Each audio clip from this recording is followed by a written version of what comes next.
გიორგი გამარჯობა. სალამი. სალამი გიორგი. სალამი. მადლობა პირველ რიგში რომ ჩაგვერთე. მოკლედ ძალიან შეშფოთებული ვარ საქართველოში მიმდინარე მოვლენებით და არა მარტო საქართველოში მიმდინარე მოვლენებით, სოფლიოში ზოგადად ბევრი რაღაც ხდება. სოფლიო გადალაგებას ვუყურებ, შეიძლება ითქვას.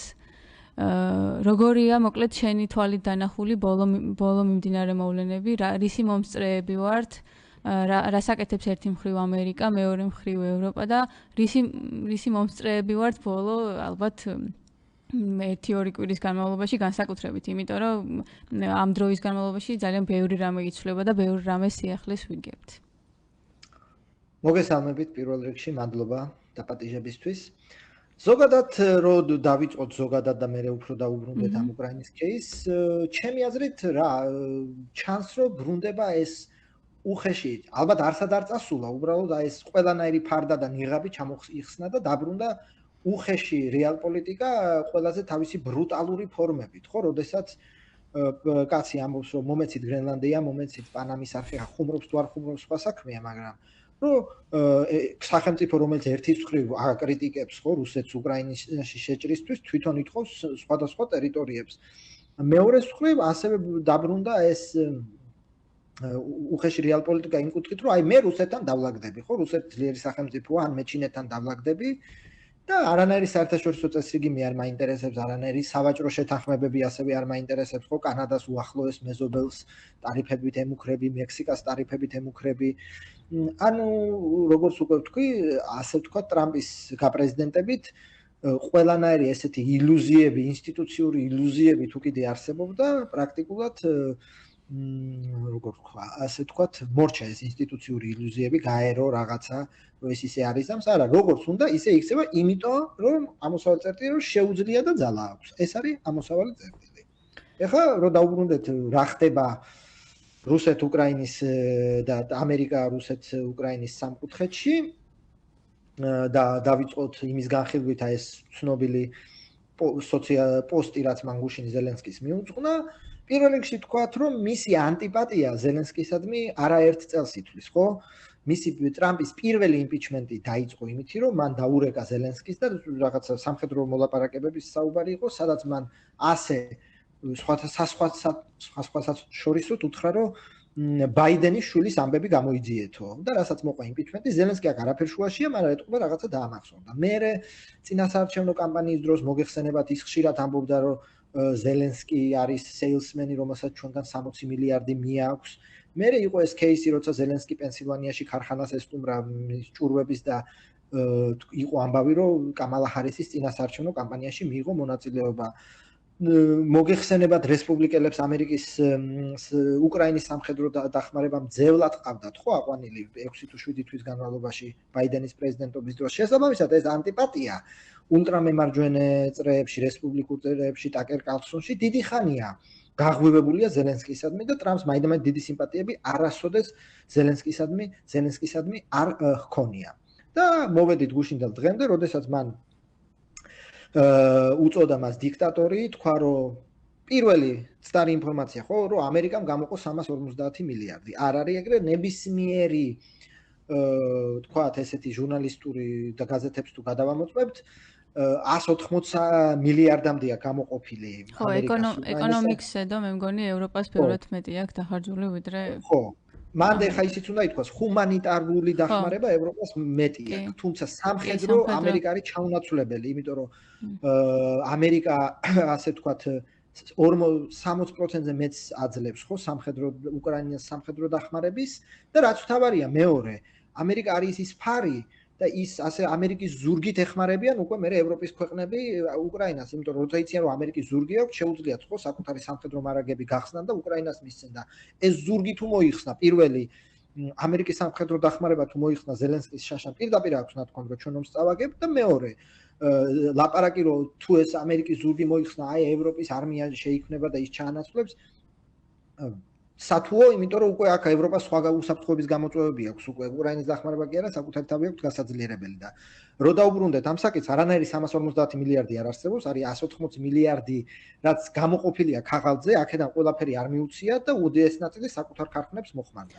თუმცა ბოდიში ეს პირადი ანტიპატია ზელენსკისთან რამდენად შეიძლება, ანუ ამდენად პრიმიტიულად უდგება ტრამპი ამ საკითხს, რომ უკრაინელი ხალხის კეთილდღეობას და მშვიდობას რაღაც პირად ანტიპატია, სიმპათიაზე ამყარებს? აქ მაგალითად თქო გიპასუხებთ და 84 წლის ენტონი ფაუჩის სახელმწიფო დაცვა მოუხსნა ეს ცნობილ ინფექციონისტს, რაში ჯდებოდა. ანუ სამწუხაროდ ტრამპი ასეთი კატეგორიებით აზრუნებს, რომ ამ წუთას მას თქვა ზელენსკი ხელს უშლის, იმიტომ რომ თავისი ეგოდან და ნარცისიზმიდან გამომდინარე ის თulis, რომ რუსეთთან ლაგდება, ან თulis, რომ პუტინი მას დაულაგდება როგორც ერთადერთ ძლევამოსილ და ძლიერ პრეზიდენტს და ამ დროს მას თქვა ხელში ეჭხირება ზელენსკი, იმიტომ რომ რაღაცას ხელს არ უწერს, ან რაღაცებს თქვა რაღაცა მოთხოვნებს აყენებს და აქედან არჩევნების მოთხოვნა, ხო? შესაბამისად. მეორე საკითხია, როგორც თქვენ იკითხეთ, ეს პიროვნული ანტიპატიები რამდენ როლს თამაშობს. ასევე მაგალითებით ვილაპარაკოთ. მარკო რუბიო, რომელიც დღეს არის მისი სახელმწიფო მდივანი, ხო? 2015-16 წლებში მარკო რუბიო ასევე იყრიდა კენჭს პრეზიდენტობაზე რესპუბლიკური პარტიიდან, როცა ერთმანეთის მოკიშიფეები იყვნენ, საჯაროდ ყავთ ერთმანეთი ნალანძღი. დღეს დანიშნა. წინა საარჩევნო პერიოდის დროს ფლორიდის გუბერნატორი ასევე კენჭს იყრიდა და საჯაროდ ყავს ნალანძღი.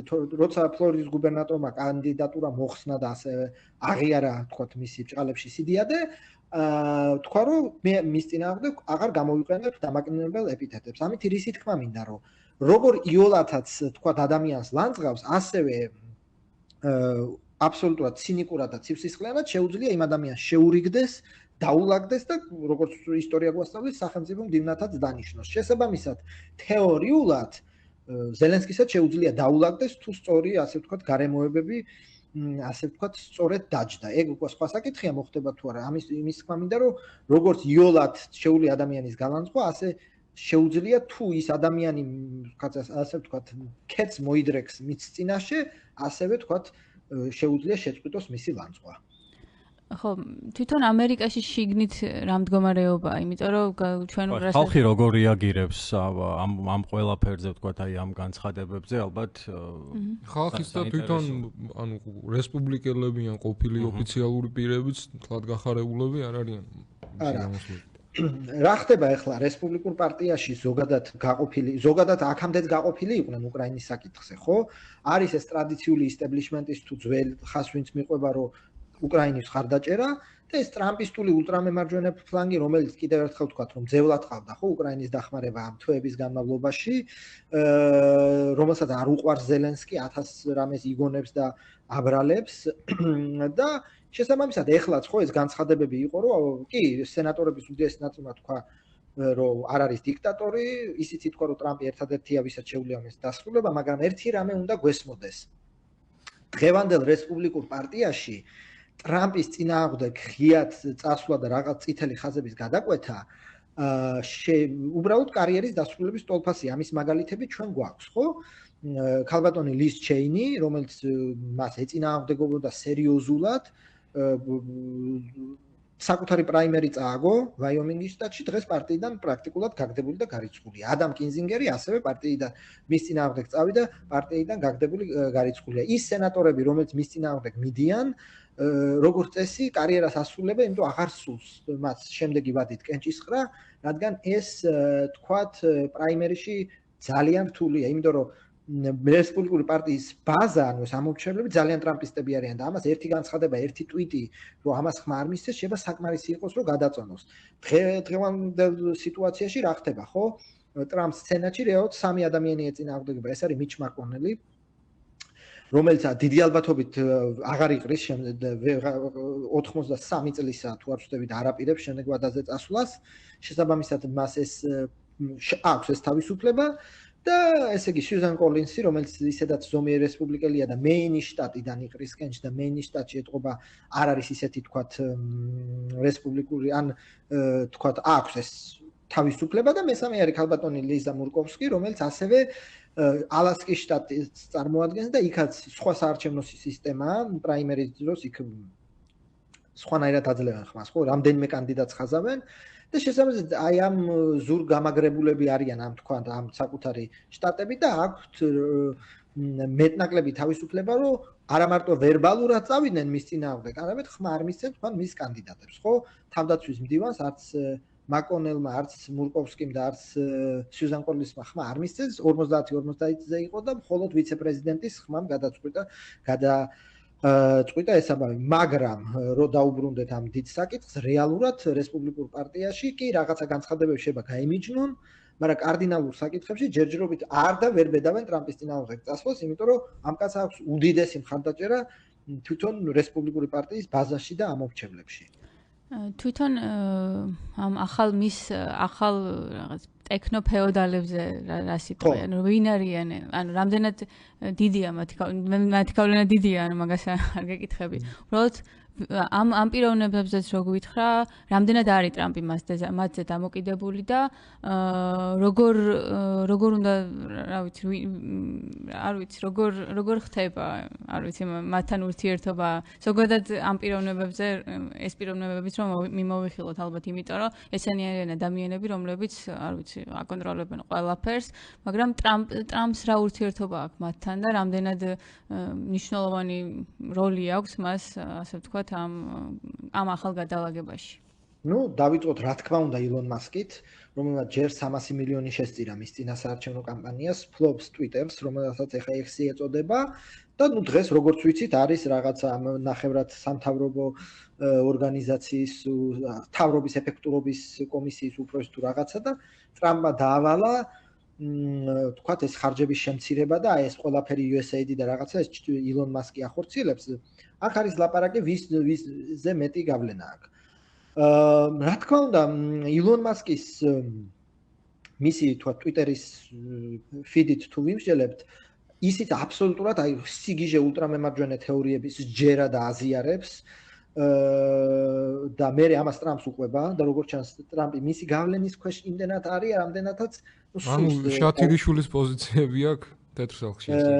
იცით როგორ არის, ხო, ოღონდ ეხა ის შათირიშვილს რო 300 მილიონი ქონდეს მიცემული ზოგიერთის წინასაარჩევნო კამპანიაში და ფლობდეს ამხელა მედია თუ სოციალურ მედია პლატფორმას. ანუ ცოტა უფრო შათირიშვილზე fact checking-ი ცოტა იმაშოვა რა ქვია, ხელს უშლის, იმიტომ რომ ხშირად შევხვდებით მასკის განცხადებებს, რომ არასწორია. კი, თვითონაც თქვა რომ რაღაცებს არასწორად წერო და გამისწორეთ რა პრობლემაა. თითქოს ეგ არ არის პრობლემა. აი იგივე ახლა USA-ზე რო ორი სიტყვა თქვა, ჭყალებში რაც აღმოაჩინა, ხო არაფერი არ აღმოაჩინა რეალურად. შევიდნენ და Excel-ის ფაილები რაც იყო, იმის სათაურები წაიკითხეს და მე ამას რო ისტერიულ ფორმაში, ან ტრამპი გუშინ წინ თქვა რომ აი რაში ვიხდიდით ფულს, ამოიღო ქაღალდი და თქვა რომ საჯარო შესყიდვების სისტემების გაუმჯობესება სერბეთში რაღაცა 14 მილიონი. ხო არაფერი არ აღმოაჩინეს, საჯარო ინფორმაცია და ეგრეა, მაგრამ როცა ესე ისტერიულად მიაწვდი, ხო ეხა იქ გამორჩეველში რა თქმა უნდა ეს არის რომ ახლა რატო ვიხდით სერბეთში 14 მილიონ დოლარს. ხო ეგ უკვე გემოვნების საკითხია, USA-ც უნდა დაეფინანსებინა თუ არა სერბეთში 14 მილიონ დოლარად ისა საჯარო შესყიდვების სისტემების გაუმჯობესება, მაგრამ რეალურად არაფერი არ აღმოუჩენიათ. რეალურად აღმოაჩინეს უბრალოდ არსებული Excel-ის ფაილებს კითხულობენ და ეს საღდება როგორც აი ისა რა ქვია ფულის გათეთრება თუ აი არასწორად ფულის ხარჯვა. ეგ კიდე ერთხელ გემოვნების საკითხია, ხო?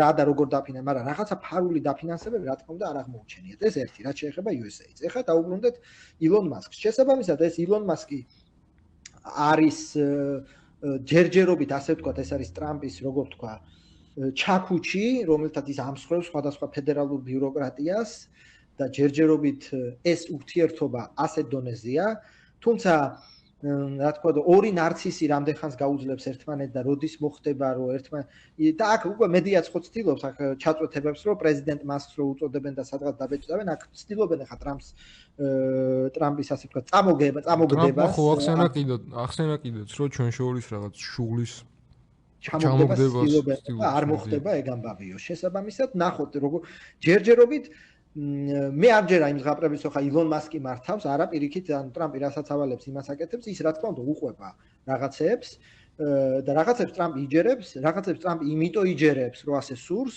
და აქ რო ის საკითხი დავაკავშიროთ, რომ აი ზელენსკიზე ეს რატო დაწერა.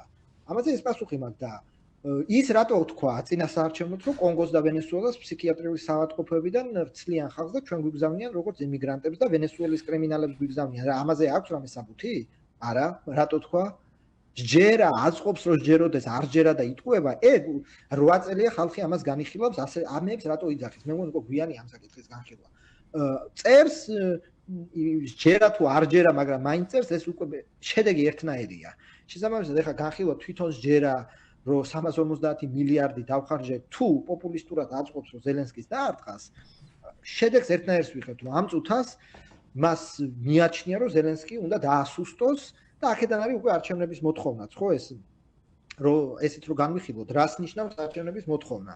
ხო, თან ერთი მხრივ ჩვენ ვიცით რომ უკრაინაში არჩევნებს ყველა ეწინააღმდეგება. კი, ჯერ ახლა ის უმრავლესობა მეორე მსოფლიო ომის დროსო და სამოქალაქო ომის დროსო ჩვენთანო ჩატარდაო არჩევნებიო და ახლა დემოკრატიისთვის თუ იბრძვისო უკრაინა რით ვერ ატარებენ არჩევნებს. ჯერ ის თქვათ რომ 1864 წელს იყო სამოქალაქო ომი და მაშინ ჩატარდა. კი ბატონო, იმ შტატებში სადაც ლინკოლნის ჯარი იდგა და ახლა ავიაცია არ არსებობდა. და ბრძოლები იყო ერთ მინდორზე. ახლა როგორ ესახებათ არჩევნების ჩატარება, რაკეტები როცა დაფრინავენ, თავზე ეგ მეორე საკითხია. მეორე მსოფლიო ომის დროსაც ახლა ერთადერთი ამერიკაზე თავდასხმა იყო პერლ-ჰარბორი. იმის შემდეგ ახლა ხო, ამერიკაში თვითონ ომია ხო არ ყოფილა. არ ყოფილა და შესაბამისად. ახლა აქ ფრონტის ხაზზე როგორ წარმოუდგენიათ რაკეტები რომ დაფრინავენ. თქვათ მოხდა ცეცხლის შეწყვეტა. ძალიან სათუო, მაგრამ მოხდა და მე მოიხსნა ამ სამხედრო მდგომარეობა, რომ ჩატარდეს არჩევნები. ეს რას ნიშნავს? ეს ნიშნავს იმას, რომ რუსეთი თავისი პირითაც და ვიღაცა პირობითი არესტოვიჩის პირითაც შემოუთვლის, რომ ზელენსკის აირჩევდა ომი განახლდება. რა თქმა უნდა, დაიწყება ის, რომ ვიღაცა კანდიდატი უსო, აი მე მშვიდობას დავამყარებ. იტყვიან რომ ჩვენ ახლა ომი რო გავაახლოთ 18-დან 25 წლამდე მოგვიწევს ხალხის გაწვევა და შვილებს დაგვეხოცება და გვინდა ეს და ჯობია რაც გვაქვს ის შევინარჩუნოთ, რასაც არესტოვიჩი პირდაპირ ამბობს და შესაბამისად ძალიან გართულდება სიტუაცია. ხო ახლა 3 წელი რომ ომშია ქვეყანა ტრავმირებული ფსიქოლოგიით და აქ თქვა ძლივს ცირედი ამოსუნ თქვა ეს ცეცხლის შეწყვეტა და ამ დროს დაშინება რომ ამ კაც აირჩევდა ომი განახლდება, ეს ძალიან სერიოზული ფსიქოლოგიური და პოლიტიკური მოქმედების ბერკეტი იქნება რუსეთის და როგორც ჩანს ამ წუთას რატომღაც ტრამპსაც სურს რომ ზელენსკი მოიცილოს, ეთყობა გონია რომ მისთვისაც უფრო დამყოლი პრეზიდენტი უნდა იყოს, რომელიც მინერალების შეთანხმებაზე ხელს მოუწერს და სხვადასხვა შეთანხმებები ამ წუთისთვის, მაგრამ არ დაგვავიწყდეს ისიც, რომ ხა ძალთა ბალანსი და რეალ პოლიტიკა არავის არ გაუქმებია და რეალურად რუსეთმა შეიძლება ისეთი მაქსიმალისტური მოთხოვნები დააყენოს ამ მოლაპარაკებებზე, რომ ტრამპსაც კი გაუჭირდეს ამის დათმობა და შესაბამისად საბოლოოდ პუტინის მაქსიმალიზმმა არ ჩაშალოს ეს მოლაპარაკებები. თუმცა აქ ისიც არის გასათვალისწინებელი. პუტინი რას ფიქრობს? თქვათ, არ მოხდა არანაირი შეთანხმება. შემდეგი 2 წელი მე უფრო მაწყობს თუ უკრაინას. დღეს რა სურათი გვაქვს? ხო, ეს არის გამოფიტვის ომი, სადაც რუსეთი ურთულესად, მაგრამ 20 თუ 30 კილომეტრით რაღაც მონაკვეთებში წინ მიიწევს. სამხედრო მანქანა რუსეთში დაქოქილია, ხო, მიუხედავად ურთულესი სანქციებისა და ასე შემდეგ, ის პირველადი პროგნოზები რომ არიქა ესენი ახლა უკრაინას მივცემთ რაღაცას და იქ მელიტოპოლს სამთვეში აიღებენ და ასე შემდეგ არ გამართდა. რაც სხვათაშორის კაი ამ ომმა რაც გვასწავლა ერთ-ერთი ეს არის ინტელექტუალური თავდაბლობა, რომ ეს ხმამაღალი გაცხადებები რომ ხო ორ თვეში დასრულდება, რუსეთს ტანკები აღარ ეყოლება, ლოთების ჯარი და ასე შემდეგ, ხო გამოჩნდა რომ ეგ ახლა სისულელე იყო და ზოგადად კაი მაგალითია რომ პრობლემები აქვს აშკარად ხო რუსეთს, ნუ ჩრდილოეთ კორეის ცოცხალ ძალას პრობლემები აქვს და პრობლემები უკრაინასაც აქვს. აქ ლაპარაკია შემდეგი 2 წელი ვისთვის უფრო პრობლემატური იქნება რუსეთისთვის თუ უკრაინისთვის და უკრაინისთვის პრობლემატურობა ნიშნავს პირველი ცოცხალ ძალას და მეორე აქვს თუ არა დასავლეთს 4 მაგი ესკალაციის თავი თუ მშვიდობა არ არ დგება იმისთვის რომ უკრაინამ არა მარტო გადატეხოს გამოფიტვის ომი, არამედ თქვა რაღაცა ტერიტორია რუსეთს ფრონტი მოუშალოს, სჭირდება იმაზე მეტი დახმარება რაც დღეს აქვს. ხო, დღეს რასაც პირდებიან, იმასაც არ და ვერ აძლევენ, ხო? არა თუ ამის გაოთხმაგებაზე, ხო? Reuters ეწერა ბაიდენი ხო იყო პროუკრაინული ადმინისტრაცია, მაგრამ დაპირებული ჯავშან მანქანების 30% მისცეს. ევროკავშირი, კი ბატონო, უდიდეს ჰუმანიტარულ დახმარებას უწევს, მაგრამ სამხედრო თვალსაზრისით ის დაპირებული მილიონი ჭურვი მისცეს დაგვიანებით. რუსეთი ამ დროს ასევე საჯარო წყაროებით წელიწადში 3 მილიონ ჭურვს აწარმოებს. შესაბამისად, აქვს თუ არა ევროპას და ამერიკას ერთად ესკალაციის თავი და ამერიკა თუ სამხედრო კომპონენტს გამოიწვია, იქ ევროპას ესკალაციის თავი თუ საერთოდ მიწოდების თავი ექნა, ეგ უკვე გიორგი, ეგ საინტერესო თემაა რა. აი თქვათ ეს ბოლო გზავნილები, ხო, ხა ჩვენ რაც მოვისმინეთ, თქვათ იგივე ტრამპის მხრიდან და მისი ადმინისტრაციის მხრიდან ეს აი თვითონ ევროპას ესე იგი რა ახალ მოცემულობაში ამყოფებს, ხო? აი თქვათ მათ შორის ვნახეთ ევროპელი ლიდერების განცხადებები, ვნახეთ ეს შეხვედრა პარიზში. შენ როგორ უყურებ მოკლედ? და ანუ მე მაინტერესებს ამ შემთხვევაში თუ რამდენად შეგვიძლია თამამოდი მის თქმა რომ ევროპის და ამერიკის გზები გაიყო და ანუ ევროპა უფრო ჩინეთთან კოალიციაზე იფიქრებს და ამერიკა და რუსეთი უფრო რაღაცა ერთ გზაზე დადგებიან, არ ვიცი. ხო, რამდენად შეგვიძლია ამის თქმა?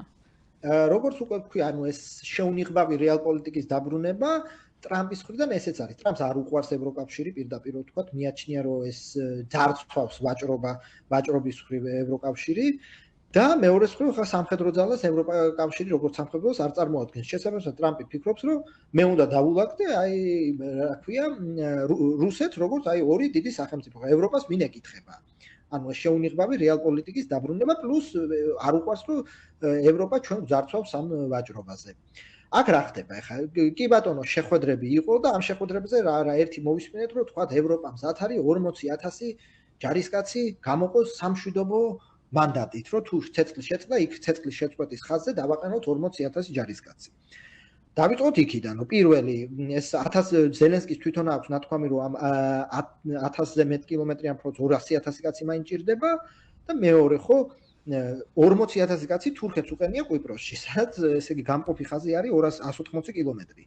ეს ერთი, მეორე ამ გამყოფ ხაზზე ღმერთმა დაიფაროს და პირველი 5 ჯარისკაცი რო დაიღუპება და ამ რომელიმე ევროპული სახელმწიფოს შიგნით გნიასი ატყდება და ისედაც ბზარდი ულტრამემარჯვენე ძალები ატეხავენ ამბავს რომ რატო დგევართ უკრაინაში, აი ჩვენ ჯარისკაცები იღუპებიან, პლუს ამერიკას განცხადებული აქვს რომ არანაირი ნატოს თავდაცვა ამათზე არ გავრცელდება და საერთოდ რუსეთი დათანხმდება თუ არა მათი ყოფნაზე სხვა საკითხია კიდე. და შესაბამისად ეს მემარჯვენე რადიკალურ ძალებს ეს გააძლიერებს თუ არა ეს რომ აი ჩვენ რატომ დგევარ და ხალხი გვეყუპება, მეორე იგივე საკითხი, ხო? ეს ევროპის სამხედრო ალიანსი რომ ეწლებია გვესმის, ხო? ტრამპის პირველი ვადის დროსაც გვესმოდა, ხო, რომ საჭიროა ევროპის ნატო, ჩვენ უნდა რა არის პრობლემა? ეს სამხედრო ხარჯებისთვის ფული ჰაერიდან ვერ წამოვა, ხო? ან ერთი ვალი უნდა აიღო, ან B, ხო? ან გადასახადები გაზარდო, ნუ ვალი აიღო, ან რაღაცა არსებული ხარჯები შეამცირო. ისევე სოციალური ხარჯების შემცირება განსაკუთრებით ევროპაში ძლიერად არაპოპულარულია. თუ ეს მოხდა, ასევე შეიძლება გაძლიერდნენ ის მემარჯვენე ძალები, რომელიც ითქვა, რომ აი ეხლა და ამას შეიძლება რადიკალური მემარცხენე ძალები შეეწინააღმდეგონ, ხო, სოციალური ხარჯების შემცირებას და ასე თავდაცვის ხარჯების გაზრდას. ანუ ურთულესი პრობლემა ეს ევროპის თითოეულ შიდა ქვეყანაში. ამიტომ ლაპარაკად შეხვედრებად, მაგრამ რო შეეძლოთ ევროპის ნატოს გაკეთება, აქამდეც გააკეთებდნენ პირდაპირ თქვა. ამერიკის მაგრამ ეხლა თუ ესე იგი ამერიკული უსაფრთხოების გარეშე რჩებიან, უბრალოდ რაღაცა ის მოცემულობაა, რომ იძულებულები არიან ფიქრი დაიწყო. ხო, ეგეც არაა კი ბატონო, ცხადი. იმიტომ რომ დე იურე ნატოს დაშლა სჭირდება, ამერიკის გამოსვლა სჭირდება თანხმობა იმის სენატის. ეს ერთი, მეორე შეიძლება დე იურე არ დაიშალოს და დე ფაქტო დაიშალოს და ტრამპმა თქოს უბრალოდ არ დაგიცავთ.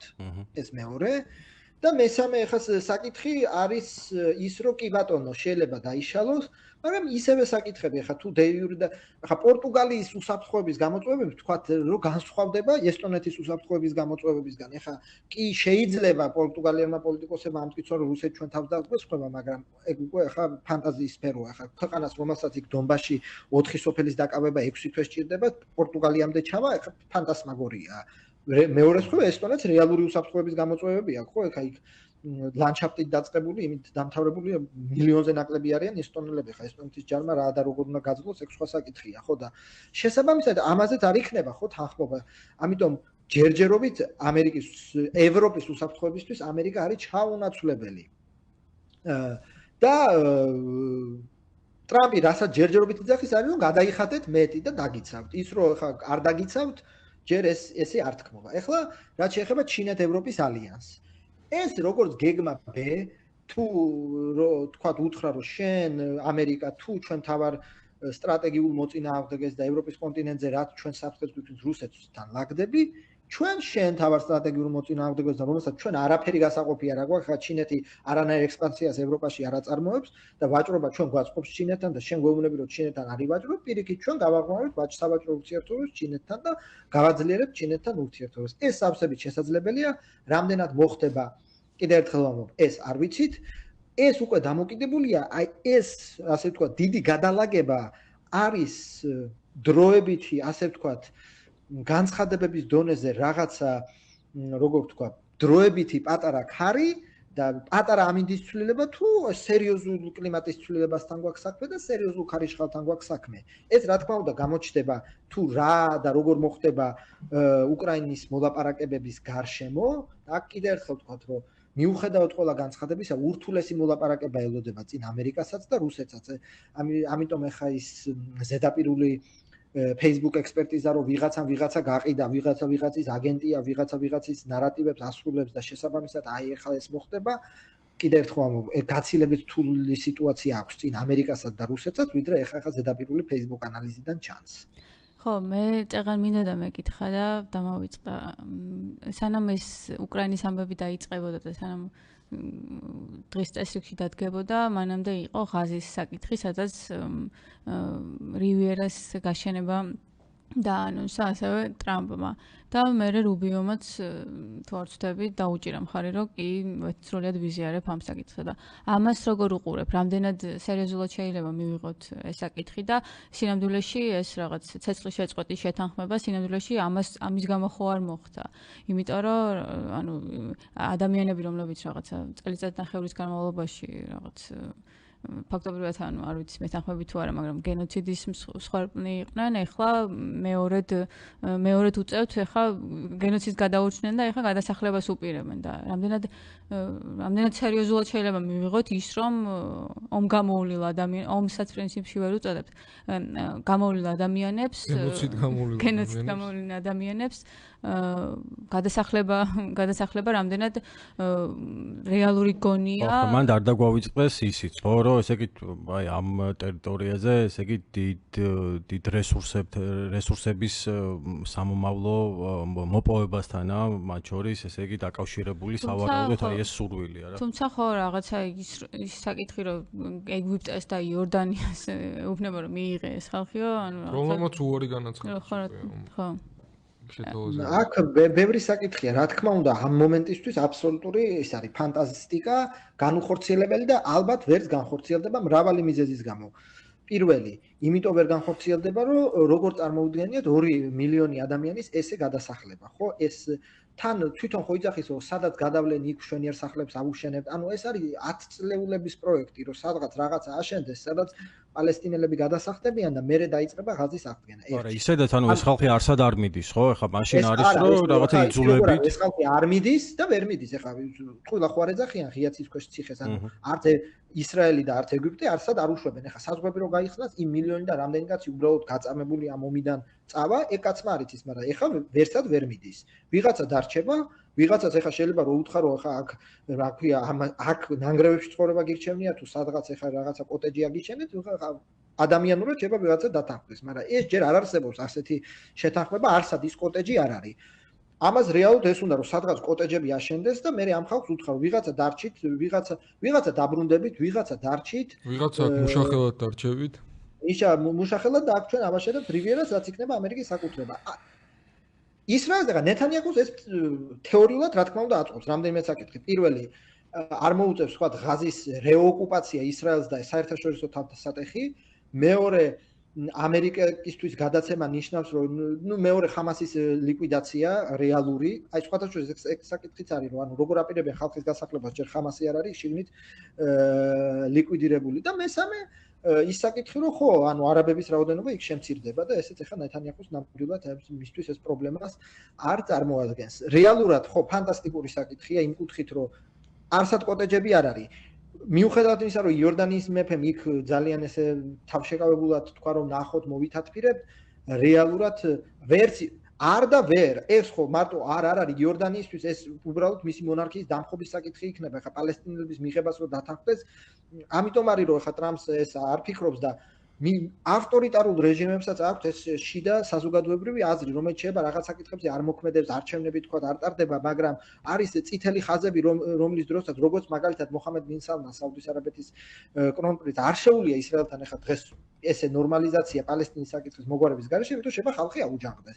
არ შეუძლია იორდანიის მეფეს ახლა მილიონი პალესტინელი რომ მიიღოს, ჯერ დემოგრაფია შეცვლის და მერე შეიძლება დაემხოს მისი მონარქია. ამიტომ ახლა ტრამპს სულ რო შეუწყვიტოს ის მილიარდობით დახმარება, რასაც იორდანიას აძლევენ, თვითგადარჩენა სახელმწიფოს უფრო მნიშვნელოვანია, ვიდრე ეს მილიარდები შესაბამისად ვერ და არ წავა, როგორც ასევე აბდელ ფათაჰ ალ-სისი არ წავა, იმიტომ რომ მეორეა ეს ხო ერთია სახელმწიფოს თვითონ მდგრადობის საკითხი და მეორეა ეს პალესტინის საკითხი ხო არაბებისთვის მარტო ის არ არის რომ აი ახლა კოტეჯი აშენდება თუ არა ეს მართლა გამაერთიანებელი საკითხია მიუხედავად იმისა რომ ელიტებში და ხშირად იწერება ეს გაზეთებში რომ საუდის არაბეთი მობეზრებული აქვს ეს პალესტინის საკითხი და ისრაელთან ნორმალიზაცია უნდათ ირანის შესაკავებლად არ გამოდის ეს ხალხშია ამ განწყობების გამო და კი ისიც მართალია რომ არ თავს იკლავენ პალესტინისთვის ძალიან ხშირად და კი რიტორიკულად რომ აი ჩვენი ძმები მაგრამ რეალურად არ ეხმარებიან მაგრამ ეხა საქმეზე რომ იდგება 2 მილიონი კაცის რელოკაცია არის ურთულესი საკითხი წარმოუდგენელი და ეს ალბათ განცხადება დარჩება რომელსაც რა თქმა უნდა ტრამპი ასევე ხშირად გაიმეორებს რომ მე მინდა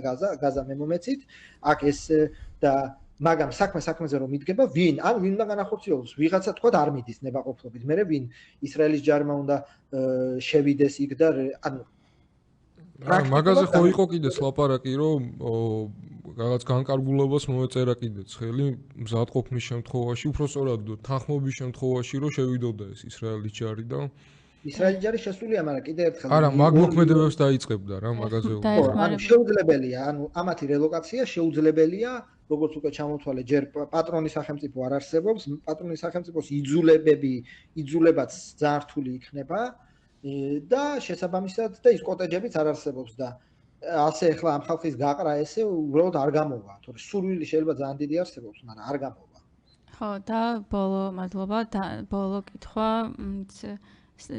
საქართველოს რა უნდა ქნას ამ პროცესში ხო რაღაცა ისეთი ძიმე გადალაგებებია ჩვენთვისაც რომ რთულია ალბათ ჯერ თვითგამორკვევა მეორე მხრივ ჩვენ ქვეყანაშიც არასტაბილურობა პროტესტი ერთი მხრივ მეორე მხრივ არალეგიტიმური და არავისგან ნაღიარები ხელისუფლება გვყავს და პარლამენტი და მესამე მხრივ ეს ტრამპი თავისი განცხადებებით რომელიც რაღაცა ასევე ძალიან ურაზროვანია და ჩვენ რა პოლიტიკა უნდა გქონდეს ან რას უნდა ველოდოთ ტრამპისგან შეიძლება დიდად არაფერს არ უნდა ველოდოთ მაგრამ რა შეიძლება მოხდეს ჩვენთვის დიდად ანუ აქაც კაი მაგალითია რომ ანუ ასევე ქართული Facebook-ისთვის კაი მაგალითია რომ არ შეიძლება რაღაცა განსაკუთრებით რა გადაეკიდი ამ ქართულ Facebook-ს გითხარი ესა ესტონელ ევროპარლამენტარებზე და ჯო უილსონზე განსაკუთრებული იმედების დამყარება, როცა არანაირი ამის საზრისი არ არსებობს, ცოტა ნამეტანია. ანუ ეს არაერთხელ მithwas, ანუ მოლოდინი, რომ ან ბაიდენი, ან ტრამპი ეხა მართლა გამოვიძონენ და ვენესუელასავით აქ სხვას აღიარებდნენ პრეზიდენტად და სხვა მთავრობას აღიარებდნენ, ყოველთვის გადაჭარბებული იყო. არავინ ამას არ იზამდა მრავალი მიზეზის გამო და არც ეხლა იზამს და დიდი ალბათობით არც სხვა იზამს, რომ ახლა აქ ვიღაცა ის ცნონ. ეს ერთი. ამიტომ შესაბამისად ეს მოლოდინი როგორც ფუჭი იყო, ისე ფუჭი დარჩება დიდი ალბათობით. ეხლა რამე თუ არ შეიცვალა. ხო, ევროპარლამენტმა რაც უნდა ეხლა რეზოლუციები მიიღოს, მაგრამ ეხლა რეალურად რო ახლა სხვა ვინმე აღიარონ და ეს ერთი, ეხლა რა უნდა ვქნათ და რეალურად რა შეიძლება იყოს. ხო, რა თქმა უნდა, ამ გადალაგებებში რა და როგორ იქნება, ძალიან პირველ რიგში ფრთხილად უნდა ვიყოთ, იმიტომ რომ რა, იმიტომ რომ რეალურად ის ულტიმატუმები ხო მარტო უკრაინის ნატოში გაუწევრიანობას და როგორც გაზეთებში იწერება რომ აქ ხა ითხოვს დეზავუირებას ბუდაპეშტის უკაცრავად ბუხარესტის მემორანდუმის მეორე ქვეყანა ჩვენ ვართ შესაბამისად რა და როგორ მოხდება ტრამპი რას დათმობს როგორ დათმობს ამ კუთხით ჩვენ ეს არ ვიცით და ჩვენ გარშემო როგორ განვითარდება მოვლენები ძალიან ფრთხილად უნდა ვიყოთ ეს ერთი მეორე ბუნებრივია ამ სიფრთხილეში რა თქმა უნდა დავბრუნდეთ იმ საკითხს რომ რატო დავწვით ევროპასთან ხიდები და ხა არ ვიცი ტრამპთან დავწვით თუ არა ხიდები პირიქით ცდილობენ ტრამპთან დალაგებას მაგრამ ჯერჯერობით არაფერი არც იქით არის არც აქეთ მაგრამ ირანთან და ჩინეთთან ეს რაღაცა კეკლუცობა და რაღაც ახლა ირანთან არ ვიცი და ჩინეთთან როგორც გაირკვა უკვე ევროპა აპირებს დალაგებას და შესაძლოა არა მე ამერიკას ტრამპის კუთხით ვიძახი ხო კი ბატონო ხა ტრამპ შეიძლება ეს არ მოწონდეს მაგრამ ჩვენ ახლა უნდა ამოვიდეთ რეალურად საერთოდ ტრამპის დონეზე რატო შეიძლება რომ გადაწყდეს ჩვენი ხო არა ხო ტრამპის დონეზე ჯერჯერობით ხო ხედა საქართველოს გეოპოლიტიკური წონა მიუხედავად ქართველების წარმოდგენისა რომ სოფლიოს რაღაცა ვართ არის ძალიან დაბალი და პატარა მით უმეტეს ამერიკაში ამ საქართველოს არ არის უკრაინა და არ არის ისრაელი ისრაელი არის ერთადერთი სახელმწიფო უკრაინამდე და დღესაც უკრაინაზე ჩემი აზრით უკრაინაზე მნიშვნელოვანი როლი აქვს შიდა ეს არის ერთადერთი საკითხი რომლის გამოც ამერიკაში შეიძლება არჩევნების შედეგები გადაწყდეს ხო ვიღაცა ისრაელზე რა პოზიცია აქვს ის თვითონ ოლქში შეიძლება ამის გამო ვიღაცამ ხმა მისცეს და არ მისცეს ეს არის უნიკალური მოვლენა და საქართველოს არ არის ისრაელი საქართველოს მიმართებაში პოლიტიკა ყალიბდება სადღაც ბიუროკრატიის შიდა რგოლში და ნუ შეიძლება რაღაცა ცვლილებები რაღაცა მოხდეს მაგრამ ეს ძალიან ნელა მიდის მით უმეტეს იმ პროცესში როდესაც ამ ადმინისტრაციას უამრავი სხვა გამოწვევა აქვს და ეხლა ნამდვილად საქართველოში რომელი პრეზიდენტი აღიაროს ლეგიტიმურად ეს საკითხი საერთოდ არ ადარდებს ეხლა მარკო რუბიოს და ეს საკითხი საერთოდ არ დგას მის დღის წესრიგში ეხლა საქართველოს დემოკრატია კი არა ხო ხედავთ უკრაინას ზელენსკის დიქტატორს ეძახის ეს ერთი ხო ან ჩვენ რეალურად აი ეს პრობლემა კი არა ეს მოცემულობა გვაქვს რომ აი ამ ყველაფერთან ერთად ესე იგი ქვეყნის შიგნით გვაქვს სიტუაცია როდესაც ეს არ ვიცი დემოკრატიის ესე იგი მინიმალური სტანდარტი თუ არ ვიცი ეს რაღაცა მინიმალური მონაპოვარი რაც გქონდა რეალურად დავკარგეთ ან დაკარგვის პროცესია ხო არ ვიცი ეს ამოქმედებული რაღაცა საპოლიციო ძალმომრეობა რომელიც ესე იგი ბევრ ჩვენგან ძალიან აგონებს აი ამ მიშაზდროინდელ პოლიციას არ ვიცი ეს ადამიანების რაღაცა ეს ახალი კანონები ხო რომელიც რა ვიცი ბევრი მიმართულებით აი მაგალითად ახლა რა ვიცი შრომის კოდექსი აი ამ საჯარო სამსახურების შესახებ მიღებულმა კანონმა საერთოდ ანუ ესე იგი შრომის კოდექსი გვაქვს კიდე ანუ ხო ან სპონტანურად შეკრების უფლება სპონტანურად შეკრების უფლება ხო ანუ აი რასთან გვაქვს საქმე ერთის მხრივ ის რომ კამალა ხო და გიორგი ბოდის შეგაწყვეტინებ რა ესე იგი და ჩემი განცდით ხო ესე იგი აი ოცნება აი ქვეყნის შიგნით ხო და აი ცდილობს ახლა მოქალაქეებს რაღაცნაირად ის დააჯეროს რომ აი მოდი აი ტრამპი და პუტინი ესე იგი როგორც გადაწყვეტენ და როგორც დაალაგდებიან ანუ აი ისე იყოს რა ანუ აი რაღაცა ეგთან ანუ გვესმის ხო ანუ რაღაცა რეალურად აღვიქვამთ მოვლენებს და ჩვენი ესე იგი რაღაცა როლი გვესმის ამ ყველაფერში მაგრამ მეორეს მხრივ ესე იგი ეს რაღაცა დაშვება საერთოდ გამორიცხავს ადამიანების ბრძოლას ხო არ ვიცი ადამიანების პროტესტს და ასე შემდეგ აი შენ როგორ აღიქვამ მოკლედ რეალურად რა ხდება აქ ხო ამ კამალა ჰარისი რო გაემარჯვა ალბათ ამდენს არის ამდენ იმიტომ რომ გაცილებით დიდი კრიტიკა მოდიოდა აქ ხვდებით რას ხო ტრამპმა გაიმარჯვა ამათ ტრამპთან რაღაცა რიტორიკული თანხმედრა მაინც აქვთ დალაგდებიან თუ არა ეს სხვა საკითხია მაგრამ რიტორიკული თანხმედრა აქვს ეს მათ აძლიერებთ და მეორე სხვით გადაწყვიტეს რომ ეს პროცესი რაღაცნაირად უნდა ლიკვიდირდეს და ამ გადაწყვიტეს რომ მოდი მოუჭერთ ხო რეალურად ეგ არის უნდა მოუჭიროთ რომ საგარეო გადალაგების პირობებში აქ შიგნით ჩვენ უნდა დავაწყნაროთ სიტუაცია და ბოლომდე ეს თქვათ ეს პროტესტი უნდა ნიველირდეს თან მათ წარმოდგენაში ხო ეს თავიდან ბოლომდე საგარეო გზავნილებზე აყოლილი პროტესტია და როცა თუ მათი ლოგიკით ტრამპთან თუ დალაგდებიან დიდი ალბათობით ეს პროტესტიც მინავდება რაც შეიძლება ეგრეც იყოს, არ ვიცი, ეს არ არის გამორიცხული, მეორე მხრივ არც ის არის გამორიცხული, მაგრამ ზოგადად ვაღიაროთ ხა საერთაშორისო სიგნალებს საქართველოში არა ძალიან, ანუ ალბათ იმაზე დიდი დატვირთვა ეძლევა, კიდე ერთხელ ვამბობ, ხო, ერთ-ერთი მიზეზი, რატომაც ახლა შოკია, ხო, საზოგადოების რაღაც ნაწილში არის, რომ ეს კაცი ესეთებს როგორ იძახის, ის არის, რომ რაღაცა მესამე ხარისხოვანი ხალხის განცხადებებიც კი ხანდახან ჩვენ ამ ინტელექტუალურ სივრცეში წარმოჩინდებოდა როგორც უკანასკნელი ინსტანციის ჭეშმარიტება, ხო? ევროპარლამენტის რეზოლუციებიდან დაწყებული რაღაცას იტყოდა და ახლა ამერიკის პრეზიდენტი მართლა რომ ცდარ, მაგრამ რაღაცებს ამბობს, ან უნდა გამოსვლა რომ ამერიკის პრეზიდენტსაც ეშლება, რაც სიმართლეა, მაგრამ შენი წლობის დისკურსი როცა არის რომ იქიდან რასაც იტყვიან ის არის უაპელაციო ჭეშმარიტება, ხა როგორია იმის თქმა რომ ამერიკის პრეზიდენტს ეშლება და ესეც ზოგადად პრობლემატური საკითხია. და რომ დაუბრუნდეთ იმ საკითხს, ხო, ხდება რა, რომ შიგნით ესეთ გადაწყვეტეს ბოლომდე ლიკვიდაცია და მეორე იმედი რა რომ ხა ტრამპი და პუტინი დალაგდებიან და ჩვენც რაღაცა ჩვენზეც გაირკვევა, თუმცა მე ამისე ამჯერა, მაგრამ აი თეორიულად თუ ტრამპმა რუსეთის გავლენის სფეროთ გვაღიარა, მე არ მგონია რომ საქართველოს მმართველ ელიტას ასე ცალსახად ეხა რუსეთის მძევლობა და ტყვეობა არ ამგონი მიუხედავად იმისა რომ ეხა შეიძლება დალაგებული აქვს არა აქვს დალაგებული, ეს ბალანსი მაინც რაღაცაში აწყობდათ, ხო?